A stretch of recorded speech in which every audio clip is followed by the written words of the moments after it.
Assalamu alaikum warahmatullahi ta'ala wabarakatuh. Takaitattun labarai daga shafin hutudole mai karantawa Ahmad. Labarin na farko na cewa shugaban ƙasar Najeriya Muhammadu Buhari ya sha albashin kawo ƙarshen matsalar tsaro a ƙasar. Ya bayyana haka ne a wasiƙar ta fito daga hannun hadiminsa a jiya ranar Talata 2 ga watan Agusta, inda ya miƙa saƙon ta'aziyya ga iyalan mutanen da 'yan bindiga suka kashe a jihar Kaduna,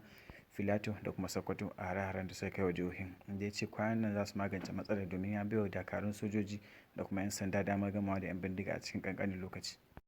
Labarin na gaba yana cewa 'yan bindigar da suka yi garkuwa da fasinjoji a jirgin ƙasar jihar Kaduna sun sake sako wasu mutane biyar bayan sun sako wasu mutane biyu a kwanakin baya, biyu bayan sun saki wani bidiyo inda suke lallasa al'ummar da suka kama, wanda hakan ya tayar da hankulan 'yan Najeriya baki ɗaya, har 'yan uwansu suka koka kuma suka yi zanga-zanga cewa gwamnati ta ceto musu 'yan uwansu. Labarin na gaba yana cewa Inspector General na 'yan sanda wato Alkali Usman Baba ya bayar da umarni hukumar 'yan sanda ta mamaye babban birnin tarayya Abuja, bai bayan barazanar da 'yan bindiga suka yi cewa za su kai hari babban birnin tarayyar kwanan nan, wanda hakan ya sa aka tilasta wa ɗalibai suka yi wuta jarabawa har guda 13 a rana guda, domin gwamnati ta ce a kulle gaba ɗaya makarantun da ke babban birnin tarayya. A ƙarshe Alkali Usman Baba ya yi kira ga 'yan jaridar Najeriya da kuma al'umma cewa su daina yaɗa labaran bogi akan 'yan bindiga.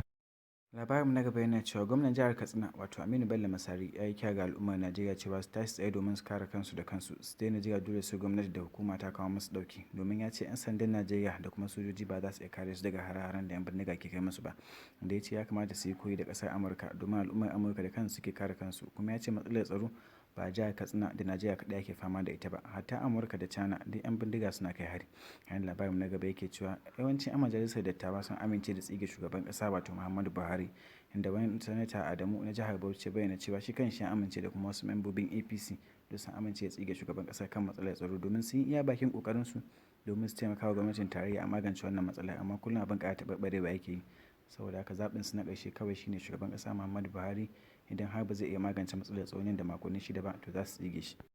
Labarinmu na gaba na cewa 'yan bindiga sun kai hari babbar hanyar Enugu zuwa Fatakwal, inda suka yi garkuwa da fasinjoji bayan sun tare wasu motocin haya har guda 3 akan titin, kuma sun babbaka motar hukuma da ta kawo fasinjojin ɗauki a wurin, yayin da har suka jigata wasu jami'ai guda 2 kafin suka tsere da wanda suka yi garkuwa da su cikin jeji. Labarinmu na gaba na cewa shugaban ƙasar Amurka wato Joe Biden ya jinjina wa dakarun sojojin sama na ƙasarsa biyu bayan sai nasarar kashe babban ɗan ta'addan duniya wato Ayman al-Zawahiri, shugaban ƙungiyar 'yan ta'adda ta Al-Qaeda a ƙasar Afghanistan, da suka kai masa hari daga ta Kano tun daga ƙasar Amurka zuwa Afghanistan, kuma ya ce babu wanda suka ji wa rauni, shi kaɗai suka kashe, hatta iyalansa ba wanda suka taɓa a cikinsu.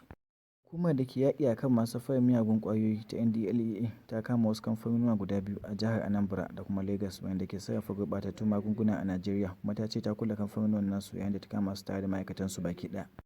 Labarin na gaba na cewa 'yan bindiga sun kai hari jihar Filato, inda suka yanke hannayen wani jinjiri dan watanni 5 a duniya, yayin da kuma suka jigata wani jinjirin wanda ya mutu a asibiti, kuma suka kashe yara 4 da wasu mutane 4 wanda dukansu 'yan gida ɗaya ne 'yan uwan juna, inda za mu yi cewa ƙungiyar inyamuran Najeriya ta Onazi Indibo ta shawarci majalisar tarayya cewa idan ta tashi tsige shugaban ƙasar Najeriya Muhammadu Buhari kar ta ɗaga wa Osinbajo ƙafa wato mataimakinsa kenan, inda ta ce idan har ta ɗora Osinbajo mulkin Najeriya na riƙon ƙwarya to zai taimaka wa ɗan takarar shugaban ƙasa na jam'iyyar APC ya nasarar lashe zaben shekarar 2023. Domin samun labarai da ɗumi su kuma akai-akai sai ku je shafinmu na hutudole, kuma kada ku manta ku danna mana alamar ƙararrawa ta subscribe da like da kuma comment. Mun gode.